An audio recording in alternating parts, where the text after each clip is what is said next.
मैं जितेंद्र सिंह चौहान आपके अपने YouTube चैनल B2 स्टडीज पर हार्दिक स्वागत करता हूं, अभिनंदन करता हूं। पढ़ेगा इंडिया तो बढ़ेगा इंडिया। मैं आज आपके समक्ष भारत में विश्व करंट जीके के कुछ प्रश्न लेकर प्रस्तुत हुआ हूं। आइए इन प्रश्नों पर चर्चा करते हैं। पहला प्रश्न है, भारत के किस एक टेनिस खिलाड़ी ने विश्व बधिर टेनिस चैंपियनशिप में पुरुष एकल प्रतियोगिता में स्वर्ण पदक अक्टूबर 2019 में जीता? पहला ऑप्शन है प्रशांत दशरथ हरसंभावी, दूसरा ऑप्शन है पृथ्वी शेखर, तीसरा ऑप्शन है के श्रीकांत और चौथा ऑप्शन है पृथ्वी शाह। अतः पहले का उत्तर दो सही है, पृथ्वी शेखर। पृथ्वी शेखर एक टेनिस के प्लेयर हैं, ये बधिर है। अतः विश्व बधिर टेनिस चैंपियनशिप में इन्होंने भाग लिया, जो कि अंताल्या टर्की में आयोजित की गई अक्टूबर 2019 में, और इन्होंने पुरुष एकल प्रतियोगिता में स्वर्ण पदक जीता। इनके साथ ही प्रशांत दशरथ हरसंभावी व पृथ्वी शेखर दोनों ने मिलकर युगल का एक पदक होता है स्वर्ण पदक, एक पदक होता है रजत पदक, एक होता है कांस्य पदक। अतः दोनों ने युगल में जीता कांस्य पदक, जबकि पृथ्वी शेखर ने एकल में जीता, पुरुष एकल में जीता स्वर्ण पदक। अतः ये पृथ्वी शेखर सुर्खियों में रहे हैं। प्रश्न नंबर 2, भारत की वह पहली एक्सप्रेस ट्रेन जिसके निर्धारित समय पर न पहुंचने पर अक्टूबर 2019 में मुआवजा दिया गया?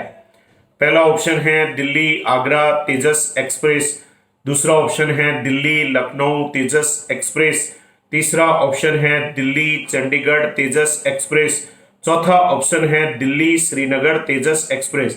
तो दूसरे का उत्तर दो है, दिल्ली लखनऊ तेजस एक्सप्रेस। पहले और आज के जमाने में कितना अंतर आ गया है। पहले ट्रेनें 10-10 12-12 आज भी होती हैं, लेट हो जाया करती थी, लेकिन अब जमाना बहुत लोगों को पता लग गया है समय कितना इंपॉर्टेंट है। अतः भारत की पहली ट्रेन जो कि एक्सप्रेस ट्रेन है, जो निर्धारित समय पर न पहुंचने पर इसमें मुआवजा दिया गया।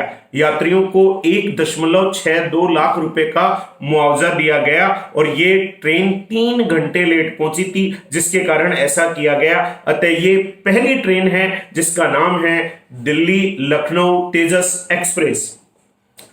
प्रश्न नंबर 3, नोबेल पुरस्कार सर्वाधिक उम्र में जीतने वाले व्यक्ति कौन बने हैं? पहला ऑप्शन है जॉन बी गुड इनफ, दूसरा ऑप्शन है स्टैनली विंटिंगम, तीसरा ऑप्शन है अकीरा योशिनो, चौथा ऑप्शन है मिशेल मेयर। अतः तीसरे का उत्तर एक सही है, John be good enough. Nobel पुरस्कार दुनिया में दिया जाने वाला सर्वोच्च पुरस्कार है, और ये पुरस्कार अलग अलग क्षेत्रों 6 क्षेत्रों में प्रदान किया जाता है, और उसमें से रसायन का नोबेल पुरस्कार वर्ष 2019 के लिए जॉन बी गुड इनफ को भी दिया गया। और इन्हें, ये अमेरिका के रहने वाले हैं, इन्हें 97 वर्ष की उम्र में ये पुरस्कार मिला है, जिसके कारण ये प्रश्न चर्चा में आ गया है कि नोबेल पुरस्कार सर्वाधिक उम्र में जीतने वाले व्यक्ति कौन है, और वो व्यक्ति कोई और नहीं, जॉन बी गुड इनफ हैं, जो अमेरिका के रहने वाले हैं, 97 ईयर ओल्ड हैं, और ये एक नया क्वेश्चन नोबेल पुरस्कार में जुड़ गया है। आइए प्रश्न नंबर 4 पर चर्चा करते हैं। निम्न में से नोबेल पुरस्कार के संबंध में कौन सा कथन असत्य है? पहला ऑप्शन है प्रतिवर्ष नोबेल पुरस्कारों में चिकित्सा विज्ञान, रसायन विज्ञान, भौतिक विज्ञान, साहित्य व अर्थशास्त्र के क्षेत्र के पुरस्कारों का वितरण 10 दिसंबर को अल्फ्रेड नोबेल की पुण्यतिथि पर स्वीडन में स्टॉकहोम में दिया जाता है। दूसरा ऑप्शन है नोबेल शांति पुरस्कार 10 दिसंबर को ही नॉर्वे की राजधानी ओस्लो में दिया जाता है। तीसरा ऑप्शन है इस पुरस्कार में 90 लाख स्वीडिश क्रोना राशि प्रदान की जाती है। चौथा ऑप्शन है यह पुरस्कार सर्वप्रथम 1903 में प्रदान किए गए थे। अतः 4 ऑप्शन में से एक बार इन ऑप्शनों पे चर्चा कर लें। नोबेल पुरस्कार पहला ऑप्शन था, ये 6 क्षेत्रों में दिया जाता है, चिकित्सा विज्ञान, रसायन विज्ञान, भौतिक विज्ञान, साहित्य इकोनॉमिक्स के क्षेत्र में जो 5 क्षेत्र हैं उनमें ये पुरस्कार 10 दिसंबर को एल्फ्रेड नोबेल की जो पुण्यतिथि होती है उस पर स्वीडन की राजधानी स्टॉकहोम में दिए जाते हैं। बिल्कुल सही कथन है, नोबेल की स्मृति में ये पुरस्कार दिए जाते हैं 10 दिसंबर को। और दूसरा ऑप्शन है नोबेल शांति पुरस्कार 10 दिसंबर को ही नॉर्वे की राजधानी ओस्लो में दिए जाते हैं। 5 क्षेत्रों में तो स्वीडन की राजधानी स्टॉकहोम में दिए जाते हैं और शांति का नोबेल पुरस्कार 10 दिसंबर को ही नॉर्वे की राजधानी ओस्लो में दिया जाता है। बिल्कुल सही कथन है।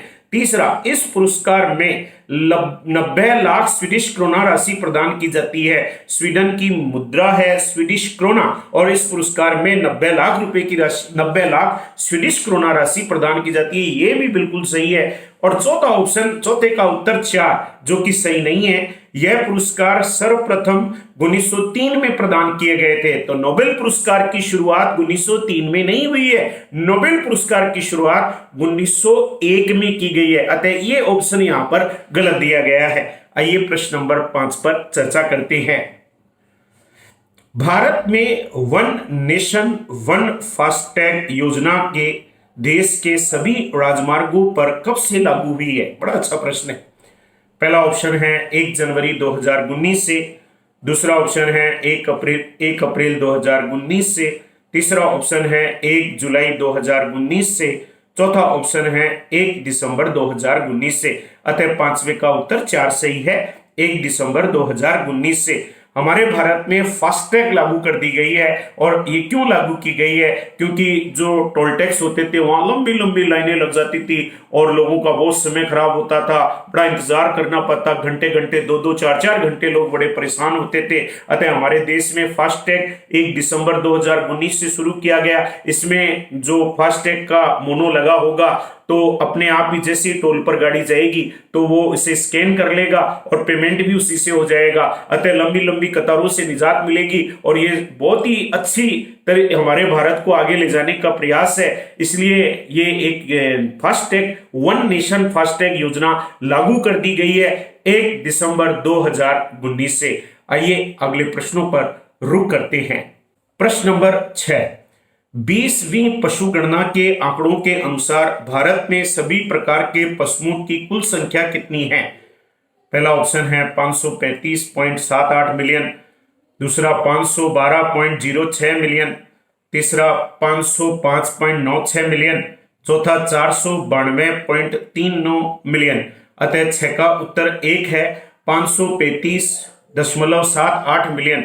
20वीं पशु गणना के अनुसार हमारे भारत में पशुओं की कुल संख्या है 535.78 मिलियन, जो पहले ऑप्शन में दी गई है। और ये 20वीं पशु गणना के आंकड़े 2019 में प्रकाशित हुए हैं। जो 19वीं पशु गणना थी 2012 में, उसमें और इसमें अंतर कितना आया है? अतः पहले की अपेक्षा अब पशुओं की संख्या में 4.6% की वृद्धि हो गई है। तो पिछली पशु गणना से इस पशु गणना में पशुओं की संख्या बढ़ गई है और कुल पशु हैं 535.78 मिलियन। प्रश्न नंबर 7, स्वच्छ सर्वेक्षण ग्रामीण 2019 में भारत का कौन सा जनपद देश का सर्वाधिक स्वच्छ जनपद चुना गया है? पहला ऑप्शन है पेडापल्ली तेलंगाना, दूसरा विशाखापत्तनम आंध्र प्रदेश, तीसरा जयपुर राजस्थान, चौथा रायपुर छत्तीसगढ़। अतः 7वें का उत्तर 1 सही है, पेडापल्ली तेलंगाना।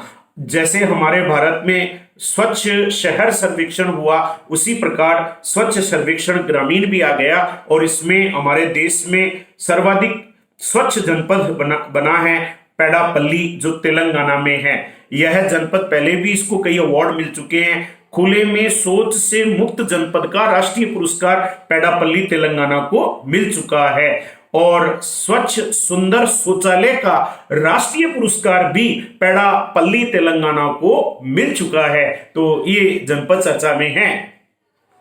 प्रश्न number 8, bill and Melinda Gates foundation द्वारा 25 सितंबर 2019 को भारत के प्रधानमंत्री नरेंद्र मोदी को ग्लोबल गोलकीपर पुरस्कार से सम्मानित किया गया।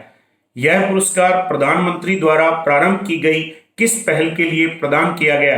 पहला ऑप्शन है बेटी बचाओ बेटी पढ़ाओ कार्यक्रम, दूसरा प्रधानमंत्री जन धन योजना, तीसरा स्वच्छ भारत अभियान, चौथा मन की बात कार्यक्रम अतः 8वीं का उत्तर 3 है। स्वच्छ भारत अभियान के लिए प्रधानमंत्री नरेंद्र मोदी को ग्लोबल गोलकीपर पुरस्कार से सम्मानित किया गया। स्वच्छ भारत अभियान 2 अक्टूबर 2014 से शुरू हुआ था, जिसका उद्देश्य है देश को स्वच्छ साफ सुथरा रखना और गंदगी मुक्त करने का अभियान है। प्रश्न नंबर 9, भारत सरकार द्वारा फसल वर्ष 2019-20 जुलाई जून विपणन वर्ष 2020-21 के लिए रबी की फसलों के न्यूनतम समर्थन मूल्य की घोषणा के संदर्भ में निम्न में से कौन सा युग्म सुमेलित नहीं है? पहला, गेहूं 1925 रुपए प्रति क्विंटल। दूसरा, चना 4875 रुपए प्रति क्विंटल। तीसरा, मसूर 5500 रुपए प्रति क्विंटल। चौथा, जौ 1525 रुपए प्रति क्विंटल। अतः 9 का उत्तर 3, यह सही सुमेलित नहीं है, बाकी तीनों सही सुमेलित हैं। मसूर का जो न्यूनतम समर्थन मूल्य है वो 4800 रुपए प्रति क्विंटल है, अतः यहाँ 5500 दिया गया है जो असंगत है, गलत है। आइए प्रश्न नंबर 10 पर चर्चा करते हैं। निम्न में से किस कारण से ध्रुव समाचारों की सुर्खियों में रहा है? पहला, यह प्रधानमंत्री इनोवेटिव लर्निंग प्रोग्राम का ही दूसरा नाम है। इस कार्यक्रम का उद्देश्य कुशाग्र विद्यार्थियों को अपनी प्रतिभा की पूर्ण संभाव्यता प्राप्त कर समाज को योगदान देना है। इस कार्यक्रम को ध्रुव कहा जाएगा तथा चयनित विद्यार्थी ध्रुव तारा के नाम से जाने जाएंगे। अतः 3 स्टेटमेंट दिए गए हैं और इसके 4 ऑप्शन दिए गए हैं।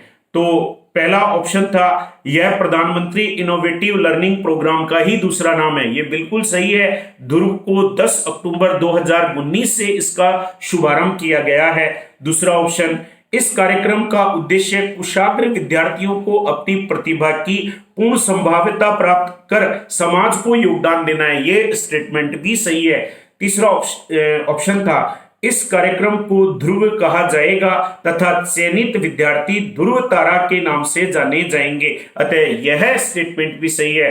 पहला ऑप्शन था केवल 1 सही है, दूसरा केवल 1 व 3 सही है, तीसरा 1, 2, 3 सही है, चौथा केवल 2 एवं 3 सही है, अतः 10वें का उत्तर 3 है। 1, 2 एवं 3 तीनों ही सही है।